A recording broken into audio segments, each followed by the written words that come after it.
Mas em João 18 é lido assim: Depois de dizer estas coisas, Jesus atravessou com seus discípulos o vale de Cedron e entrou num bosque de oliveiras.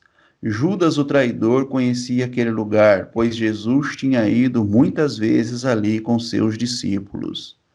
Os principais sacerdotes e fariseus tinham dado a Judas um destacamento de soldados e alguns guardas do templo para acompanhá-lo. Eles chegaram ao bosque de oliveiras com tochas, lanternas e armas. Jesus, sabendo tudo o que ia ali acontecer, foi ao encontro deles. A quem vocês procuram? Perguntou. A Jesus o Nazareno, responderam. Sou eu, disse ele. Judas, o traidor, estava com eles. Quando Jesus disse, sou eu, todos recuaram e caíram para trás, no chão. Mais uma vez ele perguntou: A quem vocês procuram? E novamente eles responderam: A Jesus, o Nazareno. Já lhes disse que sou eu, respondeu ele.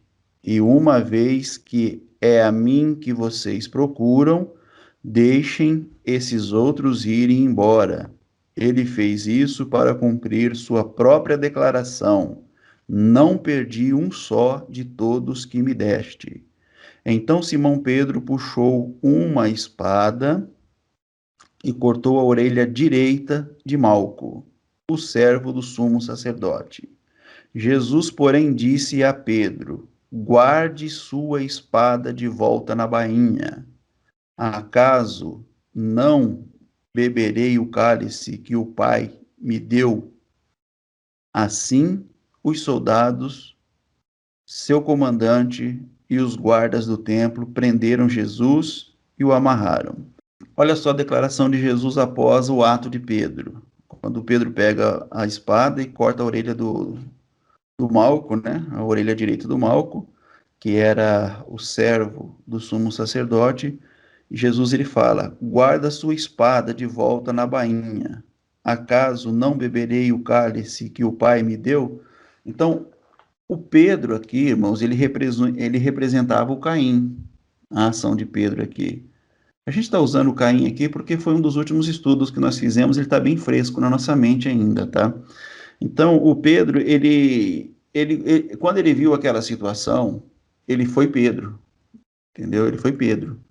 Porque ele não pôde sacrificar a natureza dele, ele não conseguiu sacrificar a natureza dele, ele não tinha o poder de sacrificar a natureza humana dele. Então, aquela natureza, ela fluiu, ela veio à tona e ele arranca a espada e corta a orelha do soldado. Mas Jesus fala para ele o quê? Guarda a espada, Pedro, guarda essa espada, porque eu devo beber o cálice que o Pai me deu. E qual era o cálice?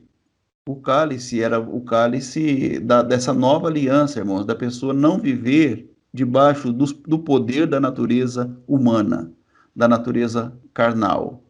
É ele ter a condição de vencer esse ímpeto carnal, essa natureza carnal, e poder entregar aquilo que de fato ele é, que é espiritual, que havia sido colocada para trás, de lado, por escanteio, né, desde o princípio, lá em Caim e Abel, quando o homem começa a se distanciar de Deus. E o interessante de tudo isso é que o Pedro, naquela ação dele de ímpeto, revelando a natureza humana dele, ele não entendendo aquilo que Jesus, que era a proposta de Jesus, ele toma ações e atitudes que são contrárias às ações de Jesus. Porque de maneira nenhuma Jesus agiria dessa forma. Quando ele foi procurado, o que ele fez? Ele disse: Sou eu. Ele não recuou, irmão.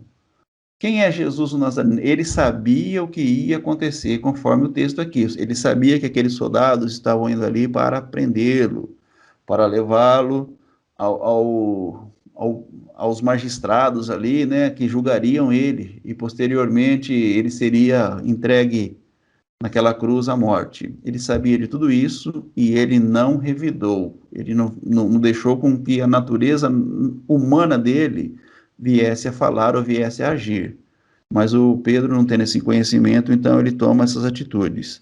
Quando isso acontece, é para mostrar para nós o quê? Que as coisas de Deus são reveladas em amor. Então, o que Jesus fala? Olha, tudo bem, vocês me procuram, eu estou aqui, sou eu, mas deixa os meus discípulos aqui, os meus seguidores, irem embora. Sou eu que vocês querem. Não faça nada com eles. Então, isso aqui, Jesus, ele está sacrificando a si mesmo e não os outros, entendeu? Então, Jesus, ele mostrou para nós, irmãos, que a bênção, para mim, não são os outros. A bênção de Jesus não é nos discípulos dele. Então, Jesus ele poderia falar assim, bom, já que eu estou cheio de discípulos aqui, nós vamos enfrentar essas pessoas que estão aqui com esse exército, eu também estou cheio aqui de pessoas do meu lado. Eu vou usar eles aqui agora para combater esse outro exército inimigo. Mas não, ele não faz isso, não é essa atitude, porque ele sabia que a bênção das pessoas era ele. Ele era a bênção para as pessoas, não as pessoas bênção para ele. Então o mundo vive de que forma? O crente ele crê o quê? Ele crê que de alguma maneira Deus vai usar alguém para poder abençoá-lo. O filho de Deus, ele entende que ele é o filho na situação e que ele é o abençoador da situação. Então eu tomo a minha cruz para que eu possa entregar aquilo que de fato eu sou, aquilo que de fato é a minha realidade, que é o Espírito que vive em mim, aquele Deus, a parte de Deus que vive dentro de mim. Então, se o mundo aprendesse, irmãos, a olhar para dentro, se o mundo aprendesse a cultivar o entendimento espiritual, se o mundo aprendesse a cultivar o amor do Espírito, se o mundo aprendesse a cultivar o perdão do Espírito, se o mundo aprendesse a cultivar as coisas celestiais que estão dentro de nós, então haveria uma grande transformação no entendimento da massa.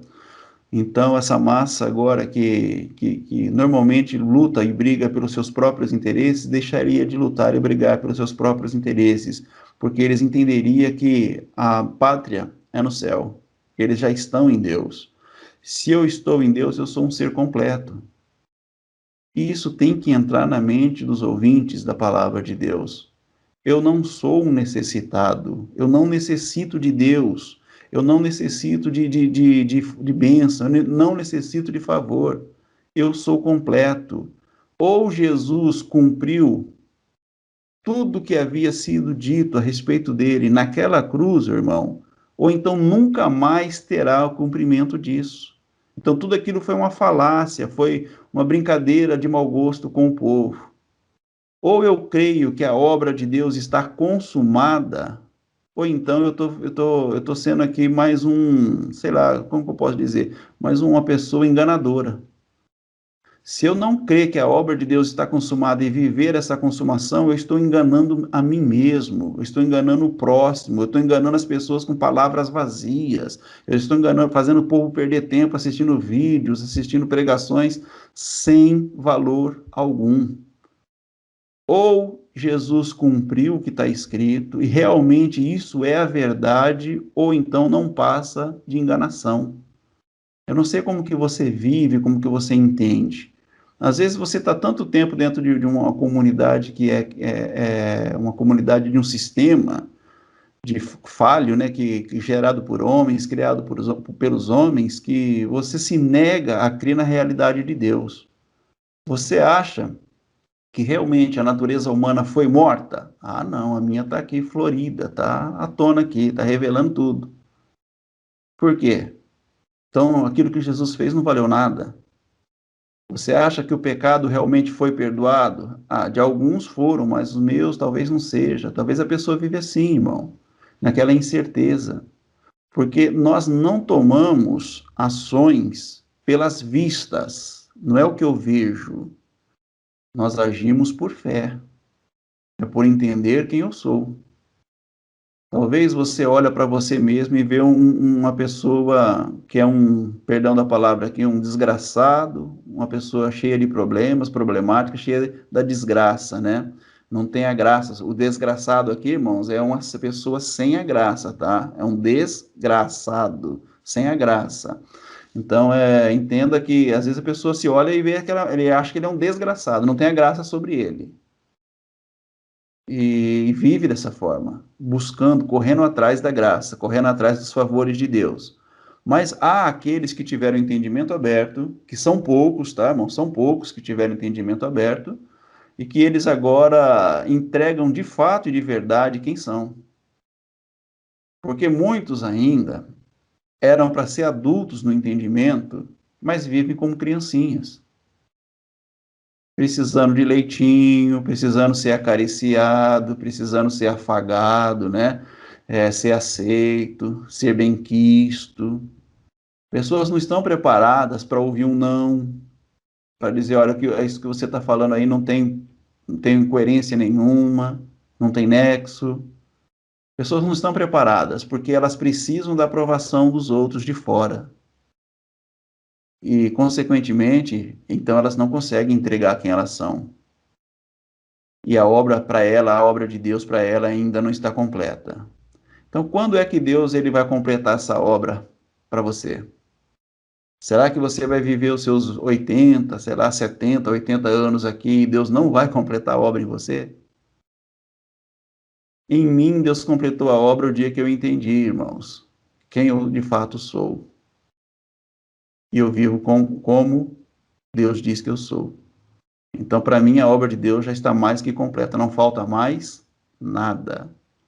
Eu não espero mais nada de Deus, porque eu entendi que tudo que eu precisava foi feito naquela cruz. Então, eu não espero mais nada, irmãos. Eu sou completo. Eu sou grato por tudo que sou, por tudo que tenho, pela família que tenho, pelas filhas que eu tenho. Sou grato pelo trabalho que eu tenho. Sou grato pelos meus amigos. Sou grato pelos meus pais. Sou grato pelas pessoas que muitas vezes elas vêm até mim e elas contestam as coisas, né? Elas criticam as coisas. Gratidão total por causa disso, porque tudo isso aí é obra de Deus. É forma com que eu possa crescer cada vez mais no entendimento, revelar esse entendimento cada vez mais. Então, se não tiver nenhum problema para que eu possa revelar, me manifestar como um filho de Deus, então eu vou atrofiar no entendimento. O próprio apóstolo Paulo diz na igreja de Coríntios, no capítulo 11, que era bom que estava acontecendo aquela divisão no meio da igreja. Olha, é de Deus essa divisão, porque os que são de Deus vão se revelar, os que são de Deus vão se manifestar. Então é isso que nós precisamos entender e viver. Você é o que a Bíblia diz que você é, ou você lê isso aqui e acha que não é para você? Se você achar que não é para você, estiver aguardando Deus fazer alguma coisa ainda para você, então você não entendeu o evangelho consumado de Jesus Cristo. Então aquelas palavras que Jesus falou na cruz são mentirosas. Quando ele diz está consumado. Mentira, Jesus. Não está. Passou-se 2000 anos da sua cruz e eu não vejo nada consumado. Então quem está errado é Jesus ou o entendimento que você tem? Jesus errou quando ele disse está tudo pronto, está tudo feito, está tudo resolvido? Ou você que está certo, enxergando que as pessoas não têm feito para você aquilo que vocês esperam, ou aquilo que você espera? Então, a salvação, ela não está fora do homem, irmãos, ela está dentro do homem. E se você não entender Deus por meio da revelação, então você vai ser uma pessoa que vai estar dentro de uma igreja, dentro de um sistema, dentro da graça, dentro, sei lá, de onde você estiver, que você não é salvo. A sua alma está perecendo. A tua alma, mensagem de sexta-feira, está caminhando para a morte, de maneira que ela não tem solução para ela. Porque você, estando diante da luz da vida, você ignora, você rejeita essa luz. Você não quer que a luz revele para você quem de fato você é. Então você não se apresenta à luz com medo das suas obras más. Isso está escrito, irmãos. Os homens preferiram as trevas porque as suas obras eram más. Então, quando eu prefiro as trevas, eu posso dirigir a minha vida. Eu prefiro as trevas por quê? Porque eu posso viver da árvore do conhecimento do bem e do mal. Nas trevas eu posso viver da árvore do conhecimento do bem e do mal. Enquanto que se eu for viver da árvore da vida, eu tenho que ir para a luz. Eu não tenho mais ação, é Deus que age em mim, então não tenho mais ação. E aí que está a diferença. O homem prefere viver da árvore do conhecimento do mal do que viver da árvore da vida, porque a árvore da vida é viver de Deus, e a árvore do conhecimento do bem e do mal sou eu viver nas trevas, onde eu acho, quando eu acho um ponto de luz para mim, eu vou lá e faço, eu vou lá e vivo naquele ponto de luz que é meu ponto de luz, não é de Deus, é o meu. Então Jesus ele declara: guarda sua espada de volta na bainha, acaso não beberei o cálice que o Pai me deu? É isso que está faltando para nós, irmãos, bebermos o cálice que o Pai nos deu. Você quer beber o seu próprio cálice e não quer beber o cálice que o Pai te deu. Você quer viver da sua própria razão, do seu entendimento, você quer viver daquilo que você acha que é certo, mas não quer o certo de Deus para viver. Então, isso que tem sido esse homem na história. O homem ele quis viver aquilo que ele acha que é certo. Então, eu vivo do conhecimento do bem e do mal. Eu não vivo daquilo que Deus deu para mim viver, da árvore da vida. Eu vivo do conhecimento do bem e do mal, e não da árvore da vida. Então são essas as palavras que eu acho que pode trazer um pouco de luz para o nosso entendimento, né? Nessa questão que nós estamos falando de carregar a cruz. Então Jesus ele carregou a sua própria cruz. E o que era a cruz de Jesus? Fazer a vontade de Deus e não a vontade da carne. Mas não tem como, pode ser uma pergunta que você tem alguma dúvida, não tem como eu fazer a vontade da carne e a de Deus ao mesmo tempo? Não existe isso, irmãos. A carne milita contra o espírito e o espírito contra a carne. Dentro do homem criado havia um espírito que era de Deus e havia uma carne. E entre os dois havia uma mulher, uma alma, a mulher que havia sido tirado do homem, da carne, tá? E aí agora essa mulher que vai dando as direções. Quem participou primeiro do fruto? Quem foi a primeira pessoa que decidiu viver do conhecimento do bem e do mal? A mulher. Não que era a pessoa da Eva, tá, irmãos? Mas era quem ela representava. Foi a alma que decidiu fazer a vontade da carne. A alma, ela vai, come do fruto do conhecimento do bem e do mal e diz: agora sim eu sou igual a Deus, porque agora eu tomo decisões. Agora eu posso agir por mim mesmo. E quando ela fez isso, ela entrou nas trevas e a partir dali o homem viveu em trevas até o dia que a luz da vida se revelou novamente em Cristo. E o homem agora rejeita essa luz de vida porque ele prefere viver na escuridão, ele prefere viver nas trevas, porque nas trevas ele pode comer da árvore do conhecimento do bem e do mal e se achar igual a Deus. E é isso que o homem busca. Ele quer ser igual a Deus, mas nunca será.